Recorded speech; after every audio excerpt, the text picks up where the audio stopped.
and I look to Alice Wilcock, Head of Education and Policy at the Centre of Social Justice, to continue the case for the opposition.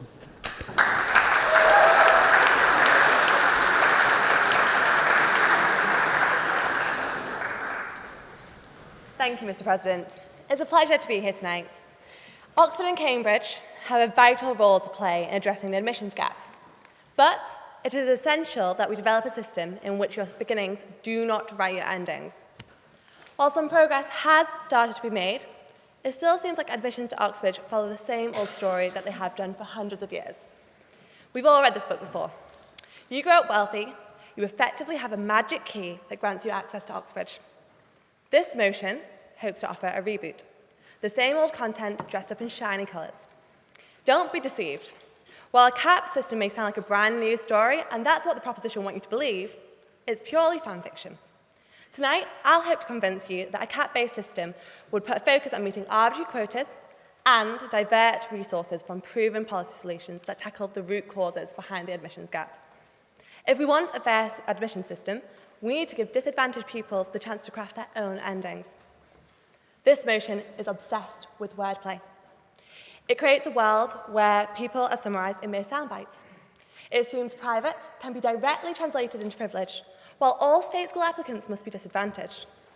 The reality is, if you want to understand someone's background, you have to read the whole novel, not just the blurb. A private education does not equate with privilege. A third of all bursary students at Oxford and Cambridge actually came from private schools.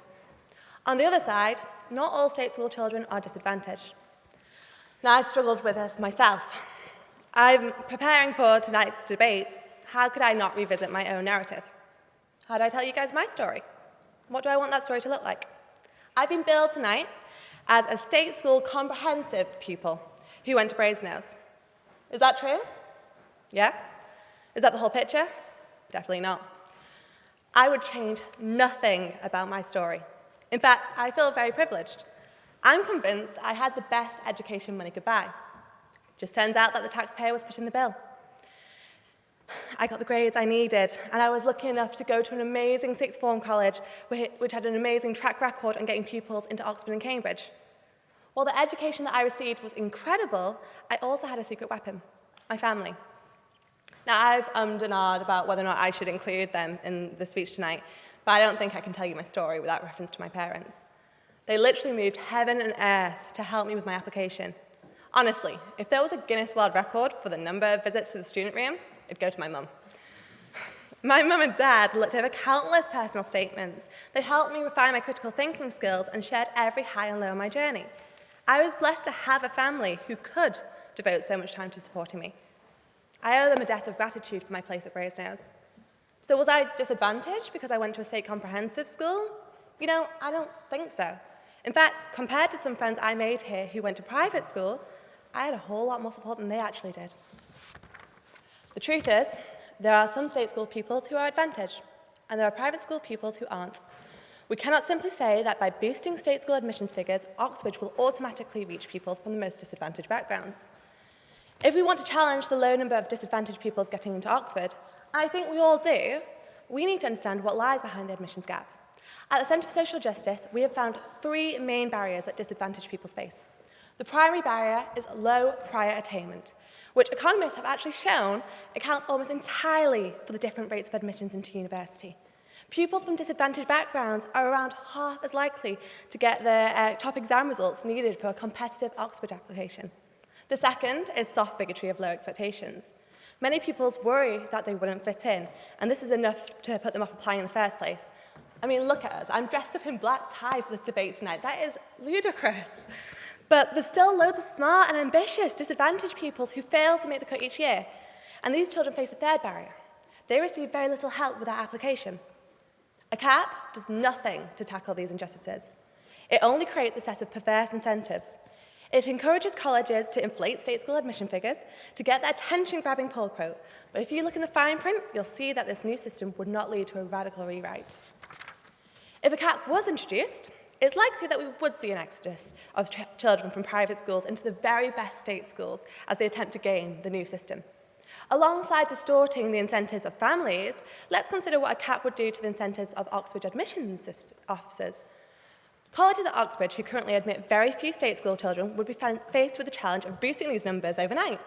Their incentive structure would be focused solely on inflating state school admission figures, because there's nothing in this motion tonight which incentivises supporting the most disadvantaged learners. In its worst form, this cap would drain resources away from admissions programmes which are making a real difference. Extensive outreach programmes are expensive and time-consuming. They don't lead to an automatic influx of state school pupils overnight. In a bid to meet these targets, admissions officers may divert resources away from successful longer-term admissions programmes which are tackling the root causes behind this admission gap. In the end, any system which promotes fair access through caps and quotas results in inclusion on paper but would fall short of inclusion in practice. Those in favour of the cap may concede that it wouldn't lead to system change straight away. However, they'll hope to convince you that a good write-up in the newspapers would be enough to change the legacy. Just imagine the headline: 93% of children at Oxbridge are now state educated. Would this be enough to permit disadvantaged pupils who never saw themselves here to start writing themselves into the story? Would it matter if beneath the numbers, things were pretty much the same as before? I think glossy new headlines wouldn't undo the myths about access if, in reality, the demographics of Oxbridge remain largely unchanged. It really matters who is getting in and how they get here. Kids only start to see a path for themselves to Oxford and Cambridge when their own stories change. There's strong evidence for this. Studies have shown that raising aspirations only shift the dial if pupils get the grades and support to access higher education. So, if we want to rebalance admissions, we need a system that creates a bold new narrative for children from the most disadvantaged backgrounds. My role as Education Unit Head at the Centre for Social Justice, and it's been a big priority for my team to try to unpick what this new system should look like.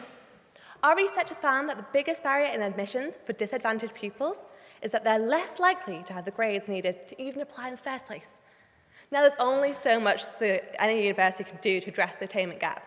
Ultimately, the responsibility really does lie with government to tackle this.